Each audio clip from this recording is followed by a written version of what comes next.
លោកឧត្តមសេនីយ៍តូសិតឡោះក្នុងការនៃស្នងការដ្ឋាននគរបាលខេត្តបន្ទាយមានជ័យប្រជុំពង្រឹងបច្ចេកទេសការងារជំនាញនិងផ្សព្វផ្សាយផែនការចាំបាច់ដល់កងកម្លាំងនគរបាលក្រោមអាវ៉ាត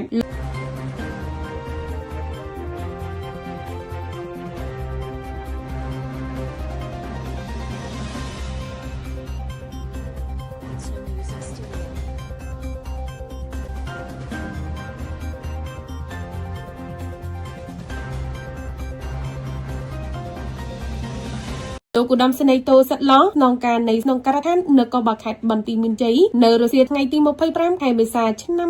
2025នេះបានអញ្ជើញដឹកនាំកិច្ចប្រជុំពង្រឹងបច្ចេកទេសការងារជំនាញនិងផ្សព្វផ្សាយផែនការចាំបាច់ដល់កងកម្លាំងនគរបាលគ្រប់អង្គភាពចម្រុះនៅស្នងការដ្ឋាននគរបាលខេត្តលោកឧត្តមសេនីយ៍តូសិតឡោះបានដាក់ចេញផែនការការងារដល់កម្លាំងនគរបាលទូទាំងខេត្តពង្រឹងការអនុវត្តតួនាទីភារកិច្ចឲ្យបានល្អបន្តពង្រឹងបង្ការទប់ស្កាត់បង្ក្រាបបទល្មើសគ្រប់ប្រភេទពង្រឹងគ្រប់គ្រងការស្នាក់នៅរបស់ជនបរទេសកម្លាំងការិយាល័យនគរបាលជំនាញអធិការដ្ឋាននគរបាលគ្រប់គ្រងស្រុងត្រូវបន្តពង្រឹងការចុះផ្សព្វផ្សាយគោលនយោបាយភូមិឃុំសង្កាត់មានសុវត្ថិភាពបាត់ចរាចរណ៍ផ្លូវគោលផលប៉ះពាល់នៃគ្រឿងញៀនតាមគ្រឹះស្ថានសិក្សារោងចក្រសហគ្រាសនានានិងតាមមូលដ្ឋានឲ្យបានទូលំទូលាយកម្លាំងនគរបាលចរាចរណ៍ទាំងអស់ត្រូវសហការគ្នាធ្វើយ៉ាងណាបង្ការនិងទប់ស្កាត់គ្រោះថ្នាក់ចរាចរណ៍កុំឲ្យកើនឡើងដោយវិធីសាស្ត្រផ្សព្វផ្សាយអប់រំនិងរឹតបន្តឹងច្បាប់ចរាចរណ៍ផ្លូវគោលយោងស្មារតីអង្គប្រជុំស្ដីពីការត្រួតពិនិត្យវាយតម្លៃលទ្ធផលការរឹតបន្តឹងការអនុវត្តច្បាប់ដីពីចរាចរណ៍ផ្លូវគោលប្រចាំត្រីមាសទី1ឆ្នាំ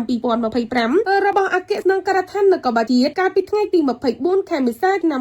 2025កន្លងទៅឯកឧត្តមនាយឧត្តមសេនីយ៍សថេនអគ្គស្នងការនគរបាលជាតិបានផ្ដល់អនុសាសន៍ណែនាំឲ្យនគរបាលចរាចរណ៍គ្រប់ស្នងការដ្ឋាននគរបាលរាជធានីខេត្តត្រូវបន្តសកម្មភាពធ្វើការអប់រំផ្សព្វផ្សាយអំពីច្បាប់ចរាចរណ៍ផ្លូវគោលទៅកាន់ប្រជាពលរដ្ឋឲ្យកាន់តែមានការយល់ដឹងបន្ថែមទៀតដោយបូករួមជាមួយនឹងការអនុវត្តច្បាប់ប្រកបដោយកាយវិការទន់ភ្លន់និងវិជ្ជាជីវៈស័ក្តិសមជាមន្ត្រីនគរបាលអ្នកអនុវត្តច្បាប់ប៉ុន្តែមើងមកចំពោះតួនាទីភារកិច្ចផ្សាយដល់អង្គភាពគេហទំព័រប្រមាញ់ជាដែន TV News